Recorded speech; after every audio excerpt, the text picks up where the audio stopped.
मैं बताता हूँ। क्या नाम है आपका? प्रवीण। क्या सवाल अभी 2024 में जो इलेक्शन आने वाले हैं, लोग अलग अलग विचार हैं, लोगों के अलग अलग, कोई किसी को सरकार को दोषी बना रहा है, आपका क्या राय है इसमें? देखिए, अब जैसे 9 साल मोदी जी का कार्यकाल देखा है, अब मैं जितना होशवास से मनमोहन सिंह जी का कार्यकाल देखा, काम दोनों अच्छे किए हैं। और जैसे जो स्पीड होनी चाहिए, जैसे देखिए अब जैसे बोलते हैं कि एम्प्लॉयमेंट में मनमोहन सिंह ने ज़्यादा काम किया, कई लोग बोलते हैं मोदी जी ने काम नहीं किया, लेकिन मोदी जी ने एक चीज़ में जो काम किया जो मनमोहन सिंह जी ने अच्छे से नहीं किया उनकी गवर्नमेंट ने, वो है इंफ्रास्ट्रक्चर का काम। अब आप खुद देखिए, इतने बड़े बड़े एक्सप्रेस हाईवे बन रहे हैं, ट्रेन कश्मीर तक पहुंच गई, नॉर्थ ईस्ट में भी जगह जगह तक ट्रेन पहुंचने वाली है। आपने खुद देखा ही होगा, एनालिसिस भी किया होगा।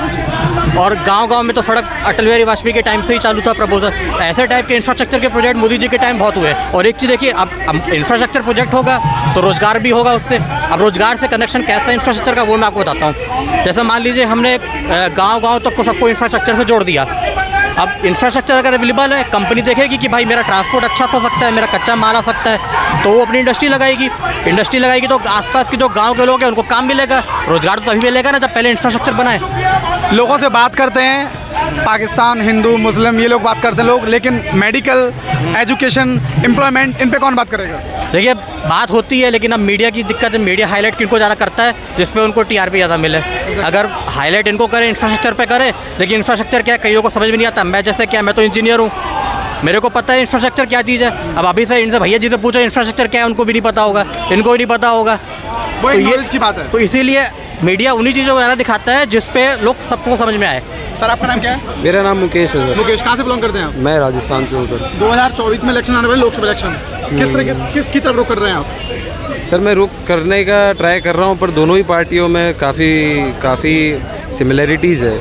बात करते हैं ऊपरी तरफ, बात करते हैं नीचे की तरफ, कोई जाता है नहीं काम में। जैसे कि अब बीजेपी का कार्यकाल रहा है 9 साल का पिछला, तो काफ़ी हिंदू मुसलमान की इसमें हेट बढ़ी है इसमें। और अब जो कार्यकाल आएगा तो ये गठबंधन की सरकार भी जो बन सकती है, जो कि मुझे लग रहा है नहीं बन पाएगी या बन पाएगी, उसका भी कार्यकाल मुश्किल हो सकता है।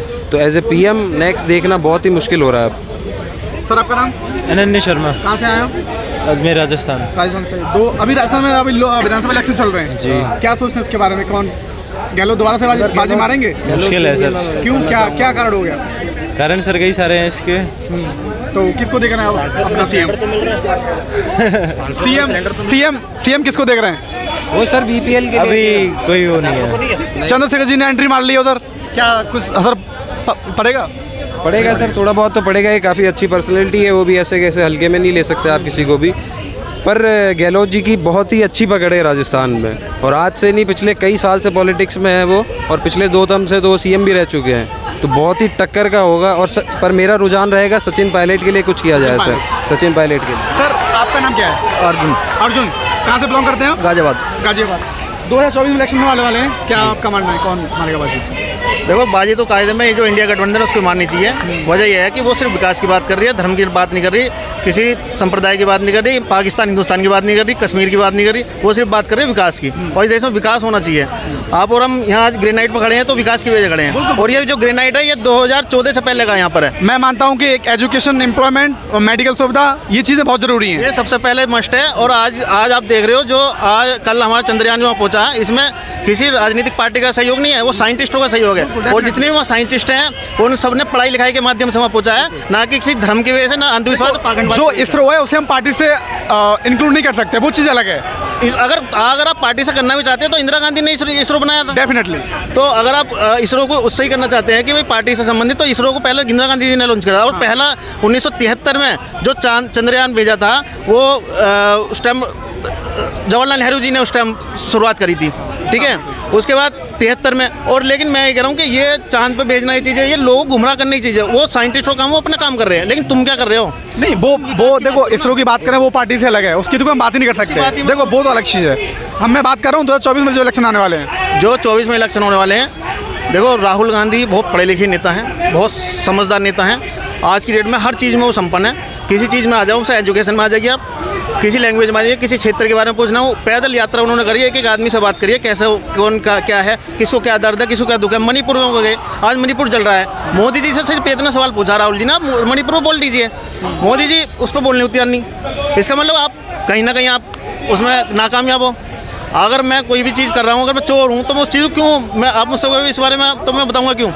तो राहुल गांधी जी ने अगर कोई गलत, आज तक एक गलत शब्द नहीं बोला। उनको इन लोगों ने पप्पू ये अगड़म जगड़म चीज़ें जो बताते हैं ये लोग, उनको गुमराह करने के लिए बस, कि इनकी तरफ लोग, और लोग इतने अंधभक्त हो चुके हैं, इन लोगों के दिमाग पता नहीं क्या गोबर भरा हुआ है कि मोदी मोदी। मैं कह रहा हूँ मोदी जी ठीक है अपने कुछ काम कर रहे, तुम क्या कर रहे हो? तुम विकास पर बात करो, तुम रोजगार पर बात करो। यहाँ भी मिल जाएंगे आपको तो 300 रुपये की नौकरी करते हुए मिल जाएंगे यहाँ। उन्हें रोजगार की बात नहीं करेंगे वो, बस मोदी मोदी, हरे राम श्री राम, बस इनसे आपका घर नहीं चल सकता, इनसे आपका परिवार नहीं चल सकता, इनसे आपका देश नहीं चल सकता।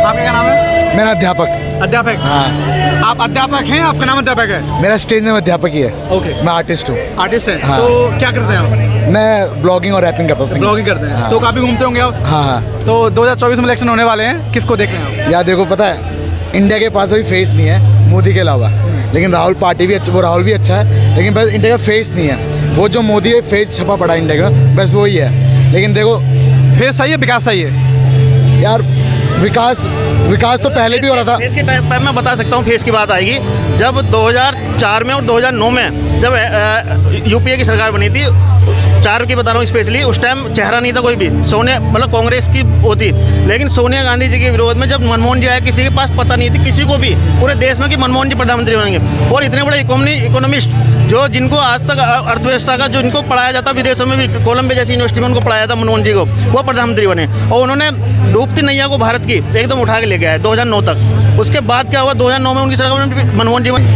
पता क्या चीज़ है, लेकिन मैं कहना चाहूँगा ना, जैसे आजकल ना वो ज़्यादा हो गया, अपना भगवान भगवान सबके एक ही होते हैं, लेकिन बिलीव कोई यही करता नहीं है। जय श्री राम बोले, श्री राम नहीं होंगे। अगर हम ना तभी श्री राम बनेंगे, वो दिल से माना जाता है, ठीक है। असली भगवान तो हमारे माँ बाप होते हैं, सब भगवान है, हमारा भाई भगवान है। तो पता है आजकल क्या हुआ है, अगर तुम जय श्री राम बोलोगे तो तभी तुम भगवान को मानते हो। देखिए, मुझे जहाँ तक लगता है, जहाँ पार्टी की हम बात करते हैं, आस्था से कोई संबंध ही नहीं है। आस्था में क्यों जोड़ रहे हैं पार्टी को? तो वही तो बात विकास में हो,